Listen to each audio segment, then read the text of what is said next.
What is going on, everyone? Tena here. Today in this video we're going to talk about Wonder. Again, this is going to be my final verdict, so if you disagree with anything that I say, let me know in the comment section. I'll read through it and think about it one more time. Let's get down to it right away. This video is sponsored by Project Mecha Dodge. We're in a world where only animals exist.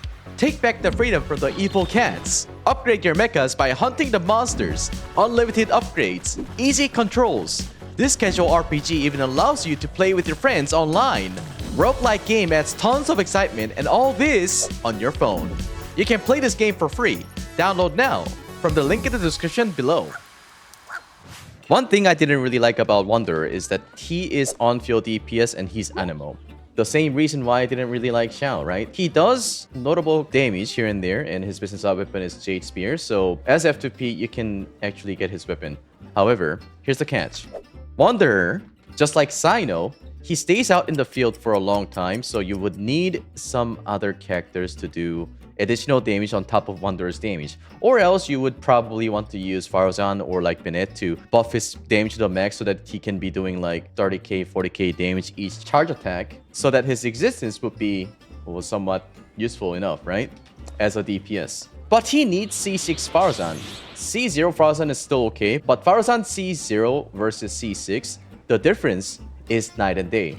When you have Farazan as C0, she is going to need a lot of energy charge in order for you to spam her burst. So let's talk about his weapon and overall artifact settings. I did talk about Wanderer before, but as I have said in the previous video, Wanderer's weapon, all the thing that it talks about is his damage. So you could basically use any catalyst that helps you do more damage, which means that he is more flexible in terms of weapon choice. Let's move on to artifacts. I had been using Shimeset because I just couldn't get the new set, right? But it works really well. It's totally fine. His damage is okay. You could probably mix and match his artifact sets with probably 2-piece that does animal damage and 2-piece that gives you attack. His talent levels, you want to focus on your auto attack and your E if you are focusing on your normal attack, charge attack. I would also say that his Q is important, but not as important as his auto attack and E. If you think about it, he is flexible when it comes to artifacts, and he's also flexible with his weapon. By definition, he is F2P friendly. However, in terms of damage, I'm not so sure about that.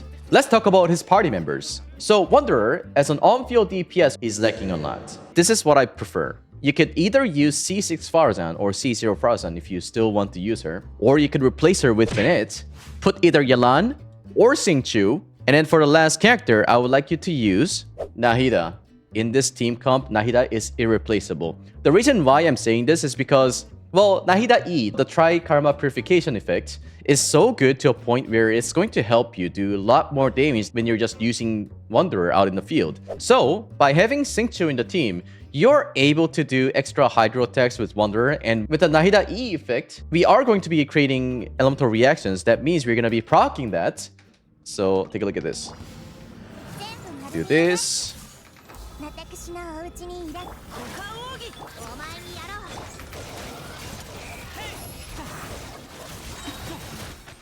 Look at all these damage, it's nice.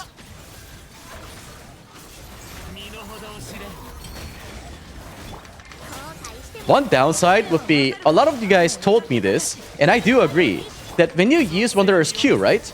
And then when he's getting down to the ground, he's vulnerable. Although he has his iframe, he has to get down to the ground. Until then, you won't be able to do anything, right? Like that, you die. Let me do this again with Bennett.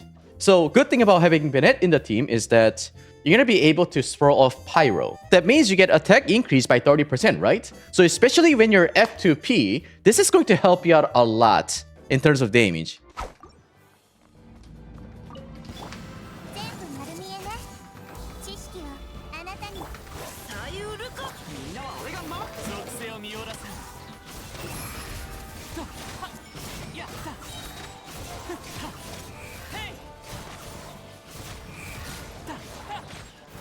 So, in terms of damage, I would say they're very, very close to each other. Keep that in mind that my Bennett Q level is 13 and Farazan's Q level is 12. His kit is very fun. I would say one of the best, you know? It's not like creating some wind current where you can like ride on it just like Venti, right? And it's not like he can use E mid-air just like Kazuha. But I would still say this is pretty good. Look at this. He's got little 2 missile thing floating around. And also, you know, his ability to float, right? And then most importantly, when you're doing this revitation and then when you do dash, this does not consume your normal stamina. So you can actually travel further. So I guess he could be your companion when it comes to exploring open world. However, I still see the downside of having Wanderer in the team. And I still cannot say you should go for Wanderer if you want to improve your team. However, I can guarantee you that he's, by definition, please don't kill me for saying this, he's F2P friendly. He is very flexible when it comes to weapon choices, unlike Nilo. Nilo just needs her weapon. But for Wanderer, you can use anything you want. Or anything you have, basically, right? Because as F2P or small spender, you cannot really have a lot of choice. But definitely his concept is really cool. And then I like how his weapon and his Best in Slot artifact also gives you attack speed. And also his constellation gives him extra attack speed. So, big rip for those people like me who's not really used to spamming keys all the time. It's fun, but not my cup of tea. What do you think about Wanderer? Do you still like him? I bet you do, because he's very fun to play. I can guarantee you that. If I have to rank characters in Genshin Impact when it comes to fun aspect, then I would probably say Wanderer is one of the top. Thank you very much for watching today's video. I hope you guys enjoyed this one. If you did, make sure you leave a like and subscribe to my channel. And put that notification on. If you didn't find it helpful, make sure you click on the dislike button twice. I'll see you guys in the next one. Adios.